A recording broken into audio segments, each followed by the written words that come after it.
اسے ماہرین کی جانب سے یہ کیوں کہا گیا کہ تم ویٹ لفٹر نہیں بن سکتے؟ جواب میں نعیم سلیمان اوغلو نے ایسی کیا ٹھانی کہ نہ صرف وہ ایک اچھا ویٹ لفٹر بنا بلکہ آج تک کی انسانی تاریخ کا ایک نایاب ریکارڈ بھی بنا ڈالا، جس کے بعد دنیا کو اسے پاکٹ ہرکولیس کا نام دینا پڑا۔ اس کی زندگی میں آخر وہ کون سا ٹوسٹ آیا جس کے بعد وہ 3 مرتبہ مسلسل اولمپک چیمپئن بنا؟ میں ہوں ثاقب فیاض اور سپورٹس موٹیویشن چینل کی سپورٹس بائیوگرافی سیریز کی پہلی قسط میں ہم آپ کو نعیم سلیمان اوغلو کے چیمپئن بننے کے سفر میں یہی سب دکھانے جا رہے ہیں۔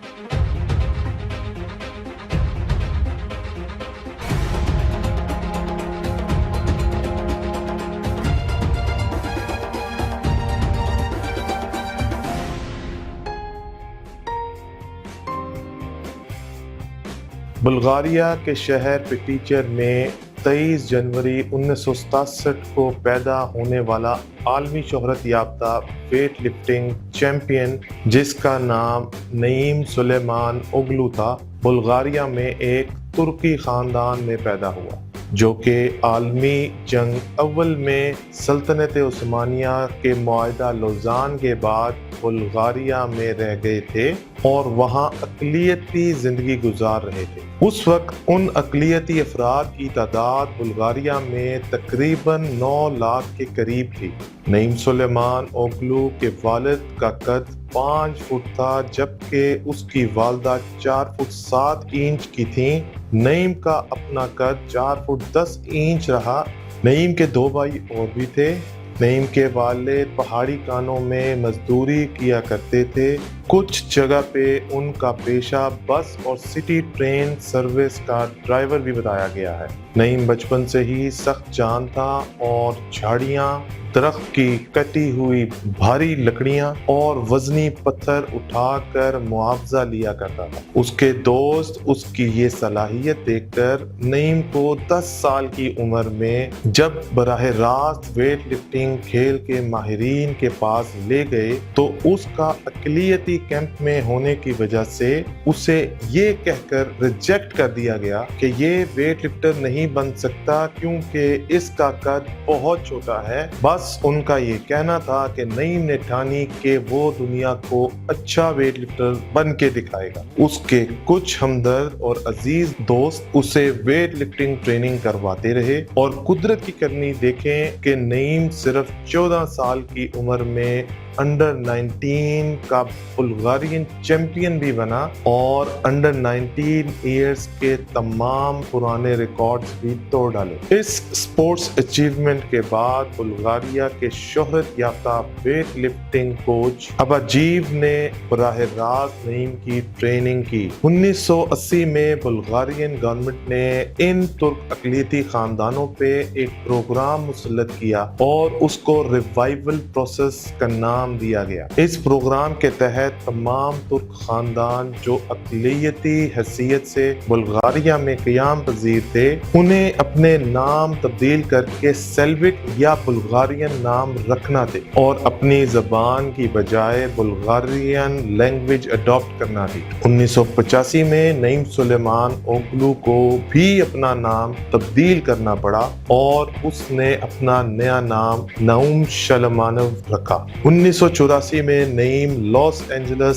سمر اولمپکس کی تیاری کے باوجود ان گیمز میں شرکت نہ کر سکا۔ اس کی وجہ یہ بنی کہ بلغاریہ نے سوویت بلاک جوائن کر رکھا تھا اور سوویت یونین نے اپنے تمام الائز ملکوں کو لاس اینجلس سمر اولمپک گیمز کا بائیکاٹ کرنے کا اس لیے کہا کہ 4 سال پہلے 1980 میں ماسکو اولمپک گیمز میں امریکہ نے بھی شرکت سے انکار کرتے ہوئے بائیکاٹ کیا تھا۔ نعیم کو اس وقت بلغاریہ میں ویٹ لفٹنگ کھیل کا نیشنل ہیرو مانا جاتا تھا، لیکن اقلیتی کیمپ میں ہونے کی وجہ سے جو سلوک بلغارین گورنمنٹ ان ترک خاندانوں کے ساتھ کر رہی تھی، نعیم تنگ آ چکا تھا اور پھر اس واقعہ نے بھی اسے بالکل نا امید کر دیا تھا، جس میں وہ اولمپک گیمز 1984 میں جیت کے لیے پر امید تھا، مگر بلغارین حکومت کی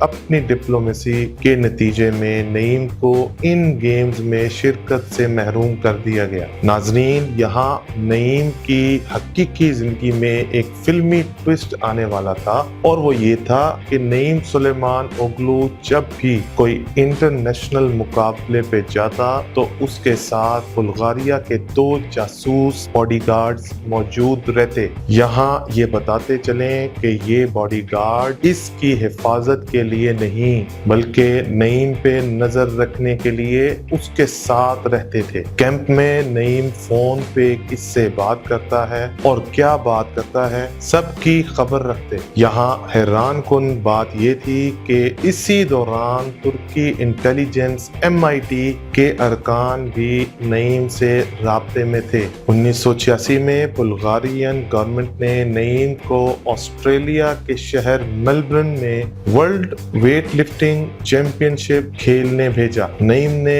اس مقابلہ میں گولڈ میڈل جیتا۔ اسی رات نعیم اور اس کے دونوں بلغارین گارڈز نعیم کی اس جیت کو سیلیبریٹ کرنے میلبرن ہی کے ایک مقامی ہوٹل گئے۔ وہاں نعیم ٹوائلٹ ایریا میں ان دونوں گارڈز کی آنکھوں سے غائب ہو گیا۔ 3 دن تک چھپے رہنے کے بعد نعیم کینبیرا میں ترکی قونصلیٹ میں پہنچا اور وہاں سے پہلے نعیم کو انگلینڈ کے شہر لندن پہنچایا گیا اور پھر اس وقت کے ترک وزیر اعظم ترگت اوزیل کا اپنا ذاتی استعمال کا ہوائی جہاز نعیم کو لینے ادھر پہلے سے موجود تھا، جو نعیم کو لے کر بحفاظت ترکی کے دارالخلافہ انقرہ پہنچا، جہاں نعیم کا گرم جوشی سے استقبال کیا گیا۔ ترکی سرزمین پہ اب نعیم ویٹ لفٹنگ کے میدان میں اپنے اگلے مارکے کی تیاری میں مصروف عمل تھا،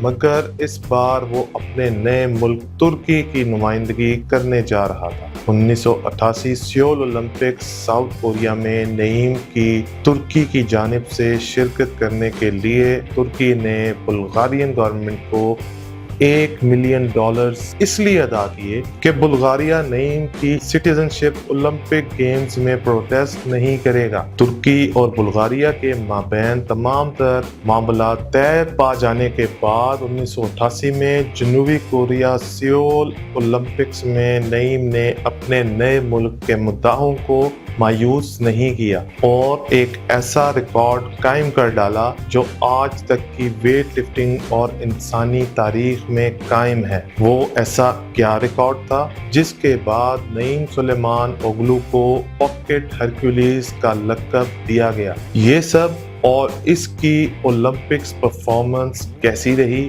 ہم آپ کو بتائیں گے اسپورٹس موٹیویشن چینل کی اسپورٹس بایوگرافی کی اگلی اور آخری قسط نمبر 2 میں۔ ناظرین، تب تک آپ ہمیں نیچے کمنٹس میں اپنی قیمتی فیڈ بیک سے آگاہ کریں۔ اگر آپ جاننا چاہتے ہیں کہ ایک کھلاڑی کو اپنے کیریئر میں لوگوں کی کن 4 قسم کی جیلسی کا سامنا کرنا پڑتا ہے تو یہاں کلک کیجئے۔